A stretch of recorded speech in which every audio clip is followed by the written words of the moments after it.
In today's reading vlog, I'm going to be reading two newer thriller books. Neither of these are brand new, but they are new. I think they're both 2025 releases. And I wanted to get caught up on both of them, and I think both of them could give an interesting experience, so I decided to package them together in this vlog. First, we have Famous Last Words by Gillian McAllister. I have read both of her other novels. I'm pretty sure this is her third. If I'm missing anything, I apologize, but I think that she only has 3 novels out so far. Wrong Place, Wrong Time, I gave a 4-star. Her other book, I gave a 5-star, so I'm very excited to see how I feel about this one. The premise of it is that this woman's husband ends up stuck in this hostage situation where he's holding people hostage and she doesn't know why. And yeah, that just kicks off the story to see, is her husband hiding secrets from her? What's going on? Is he gonna get out of the situation? Etc, etc. And then Beautiful Ugly by Alice Feeney. I have definitely read everything from Alice Feeney. I've had a wide range of experience from her novels. I've rated them all the way from 1 star to 5 stars and everything in between, so there's truly no telling how this is going to go for me. The premise of this one is that there's a married couple. One day the husband's on the phone with the wife. I think she gets in a car accident while they're on the phone, or that's what it sounds like.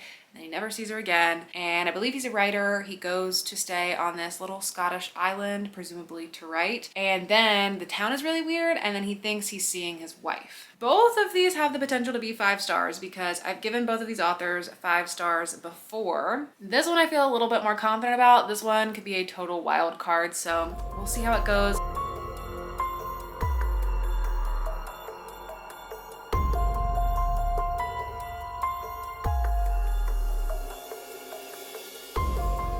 I've started Beautiful Ugly and I'm like 65 pages in, so just getting into the story. I'm actually really liking this so far. There is a common problem that I have with Alice Feeney's books when I don't like them, and that is her writing style. She writes a lot of cliches, like paragraphs of cliches in between her dialogue and scenes moving. Oftentimes these are revelations about marriage, and immediately there was one right in the beginning. First of all, the first sentence of the book is, "If all we need is love, why do we always want more?" And then on the second page, it reads, "Marriage is made of a million beautiful and ugly moments stitched together into a shared tapestry of memories, all of which are viewed and remembered slightly differently, like 2 people staring at the same painting from opposite ends of a room." She just has a tendency to write a lot of that. Cliches, similes, metaphors, just thoughts about things that just feel like they're wasting time and they feel really repetitive, and it's been really bad in some books. But so far, it's actually not that bad in this one, and so I'm able to get a lot more absorbed in the book.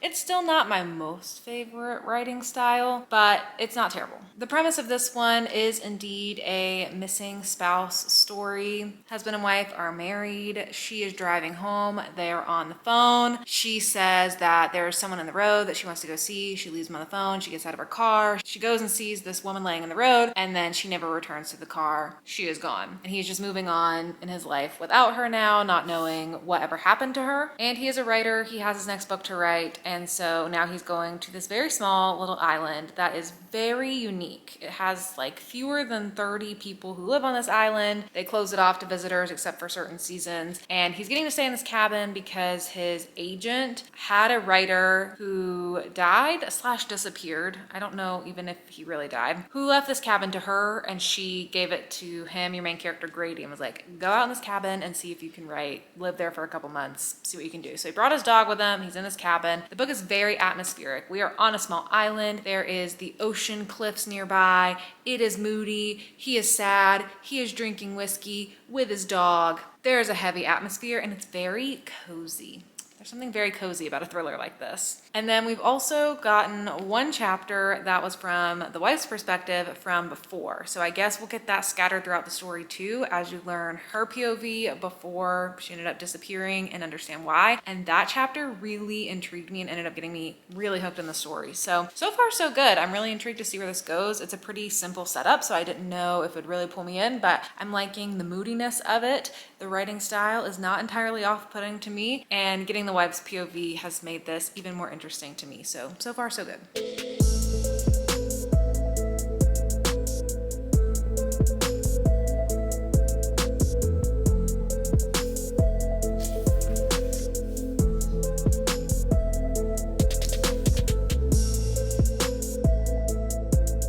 Good morning, and good morning to this weird sun moving through the blinds on my neck. Sorry about that. I'm just glad we have a sunny day because yesterday was so gloomy and stormy all day. I needed some sunshine. But I stayed up pretty late reading Beautiful Ugly. I got pretty much midway through page 153, and there's a little over 300 pages. I have not wanted to stay up to read a book in a while, so that was a fun feeling, and I just haven't really enjoyed a thriller in a while, so this is still a fun feeling. I am reading both this and Famous Last Words at the same time, so right now I'm in the middle of both of them. I haven't decided yet how I'm showing you this vlog, if I'm going to splice them together or just do them each separately, but I'm in the middle of two thrillers right now that I'm loving and not wanting to put down, and that is unbelievable because I have just not been having a good time with thrillers in like 18 months probably. There's been one here or there, but largely they have been disappointing me, not gripping me. I don't know what's happened. I've just fallen out of love with the genre, it feels like. And suddenly,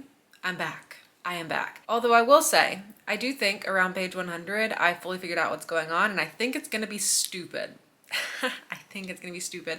And so I went and looked at reviews of the book, not to read the reviews, but to just see star ratings and what the average star rating is. And this is very hit or miss for people. It's 4 or 5 stars, or it's 2 or 1. And so that also does seem to signify that it's gonna go in a weird direction. And I want to tell you what I think it's going to be, but I'm so confident that I'm right that I feel like it's going to be a spoiler, because then I'll come back and I'll be like, yeah, I was right. That's exactly what happened. And I don't want to spoil the book for you if you don't want it spoiled. So I'm going to tell you what I think is happening, but I'll put a banner on the screen so you can skip it if you want. But before I do that, let me just tell you like my non-spoilery thoughts of everything going on so far. Really gripped in the story. Obviously the pages are turning so fast. The town is so strange. There's all these strange things happening, and it's just so moody and weird. It was reminding me of something last night when I was reading it, and now I can't remember what it was that it was reminding me of, but it's so similar to the feeling of something. It's also reminding me of a couple other of her books. Like it kind of has elements of Daisy Darker meets Rock, Paper, Scissors. I guess all of her books for the most part, most of them are just about like marriages and families and domestic issues going on between them. So they all kind of have that in common. But yeah, I'm having a really good time with it, except for if it goes the direction I think it's gonna go, then I think that I'm gonna think it's stupid. So I'll tell you what my theory is. I'll put a banner on the screen, a speculation banner, if you will.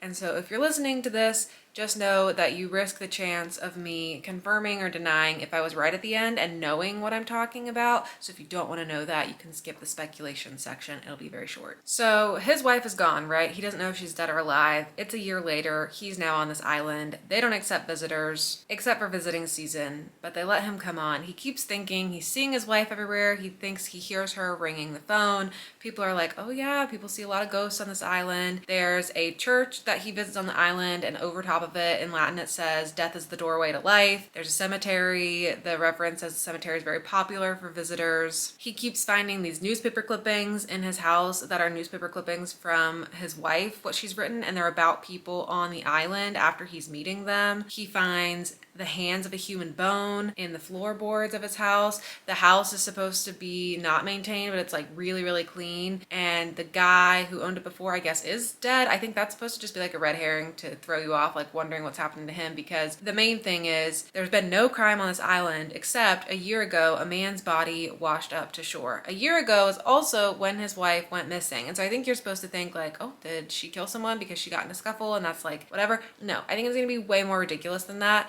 I think our main character Grady is dead.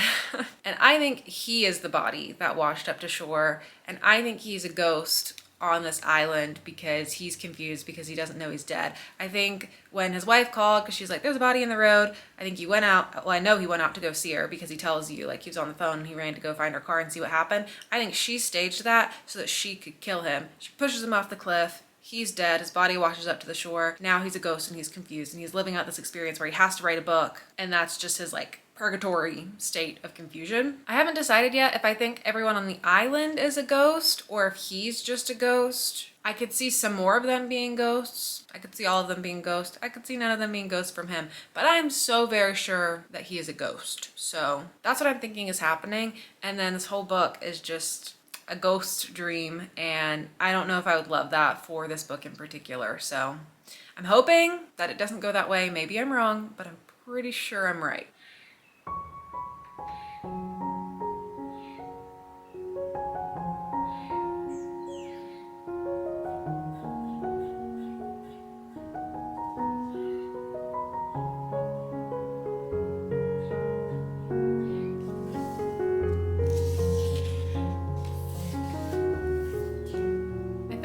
Beautiful Ugly last night, and unfortunately things took a turn for the worse. Despite my absolute confidence in the direction this book was going, I, for one, was wrong, which is fine, because I don't think I would have liked that explanation either, but I did not like the way this book went. I found the second half to just be really underwhelming. This is such an intriguing setup, right? Like moody writer, moody atmosphere, moody island, what's going on at the island, but then it just drags you there for too long. It keeps you in that moment for too long of just repetitiveness of weird things happening and this guy not knowing if he's hallucinating or drunk or if weird things are actually happening over and over and over and over and over and over again until you finally get the explanation in the end. And it wasn't a very satisfying feeling for me to get that explanation. I read a review on Goodreads, a spoilery review, that I thought did a really good job just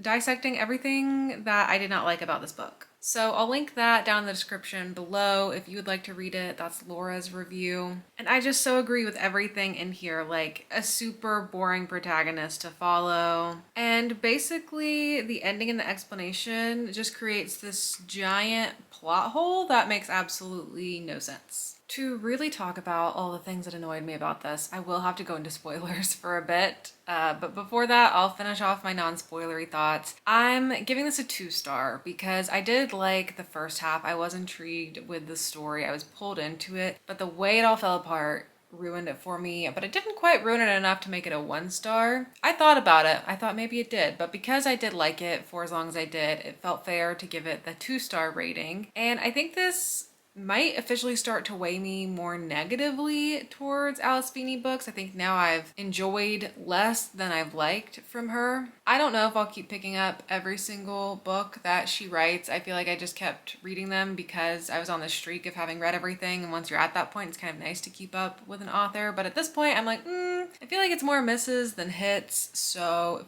probably won't be a priority author for me. Now let's quickly talk about the spoilers and what does not work in this book. The explanation for what is going on in this story is that while Grady, this whole time, has thought his wife is dead, potentially missing, potentially back, potentially he's seeing her, because of the incident that happened when he was on the phone with her and she was driving the car and she saw someone in the road and she got out and then he never heard from her again. The reality of what happened is that he was the person in the road wearing a coat dressed up to look like a woman because he knew where his wife was. He knew that she would stop and get out of the car, and then he threw her off the cliff to kill her himself because he thought that she was cheating on him because she had a positive pregnancy test. It turned out that she was doing IVF to have a baby because she knew that he didn't want to have a baby and he had secretly gotten a vasectomy and she really wanted the baby, so she was doing that, and that's the secret she was hiding from him.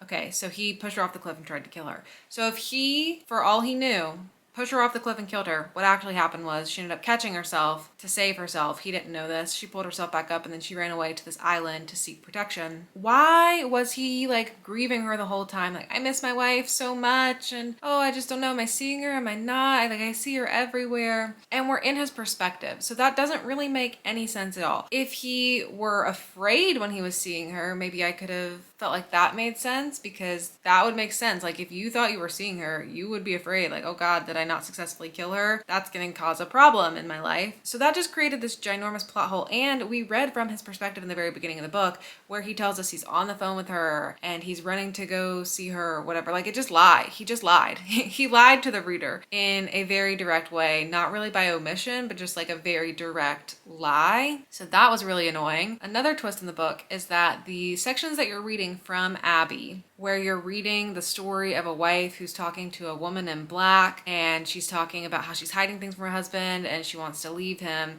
This is all happening before the disappearance. It's framed as before she disappeared or before the disappearance. That was not his wife Abby. That was actually his literary agent, who was also her godmother, who was named Kitty, because apparently her real name is Abby. Why? Why did you do that? That's only to just have a twist for the sake of having a twist. I don't care about Kitty's backstory at all. The backstory of what happens is like all these women are from this island and they've decided to make it an island just for women, particularly women who've been wronged by men, and they've just like pushed all the men out of the island and it's just for the women, and they protect each other and they have this little society there. And so Kitty also, I guess, was from this island and she raised Abby, and there's like all these little similarities in their stories to make you think it's Abby, but what's the point of that? There's no point of that other than to just surprise you with something that then makes all those sections pointless to the story. Like, that did not add anything to the story for me. And then how things resolve in the end, everyone comes together and finally like tells him what's going on. The wife actually comes out and she's like, here's what's been going on. Why'd you try to kill me? You know, screw you for that. This is your punishment. This is what I'm doing. And all these people were in on it and trying to freak you out the whole time as well. But they need income to support the island. The previous author who was living there, Charles, his income was supporting the island, I guess, but now he's dead. He ended up killing himself. And so they've worked out this ordeal between the agent / godmother, Kitty, Abby, and the women of the island, that they'll let Grady stay there and stay alive if he keeps writing books and if he can write a bestseller, so that the income of that can support the island. And so that's what he does. And then it works and it does support the income of the island. It shows you a year later, he's still living there. Everyone's just nice to him now. He's just getting his groceries, living his life. But then they do end up burying him alive right after that book becomes successful. So another thing that I thought Laura pointed out well in her review is this island's supposed to have this feminist concept, but they're all living off of like having to have a man supporting them for their income, which is kind of strange. And it just didn't give that like woman power feel that I think it was trying to give. Plus, I find it kind of strange that you're building up this author, making him very famous and successful, and then killing him as if no one's ever gonna wonder what happened to him and try to come find him. So the ending altogether was just really unsuccessful for me. Everything about it made the whole book fall apart. So maybe a 1-star rating would be more accurate, but right now I'm feeling generous enough to give it the 2, so that's where we're gonna land.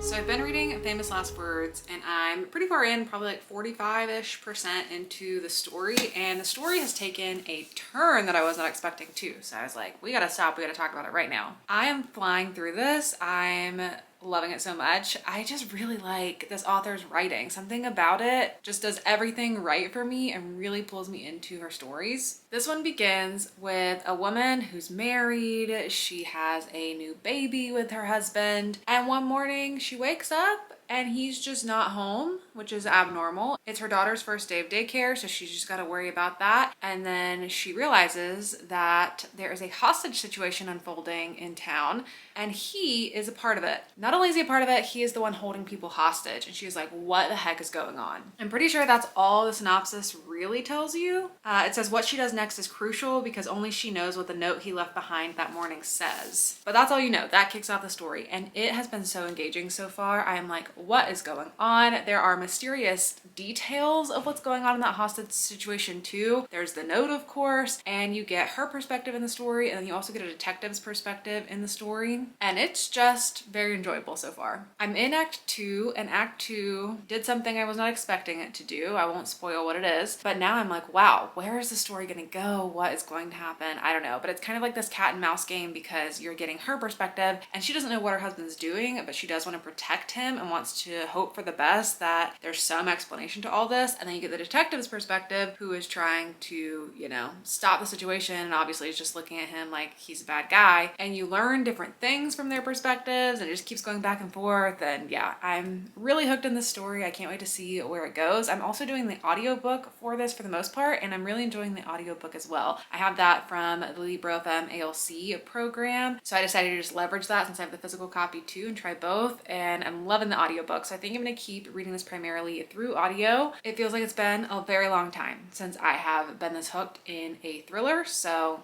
I'm very excited. I finished Famous Last Words, and unfortunately this took a downhill turn for me. I was loving this in the beginning. I really thought this could be a thriller that turned it all around for me. I've loved this author in the past. It was going great. I was so hooked in the story. Everything had me right where it wanted me. But after the book takes that turn and how the rest of the book plays out, it just dragged for too long. I didn't hate this book. I liked the writing. I liked the characters. I like how this author brings her characters to life. I like that they feel like real humans. I like the complicated emotions that they experience in these stories.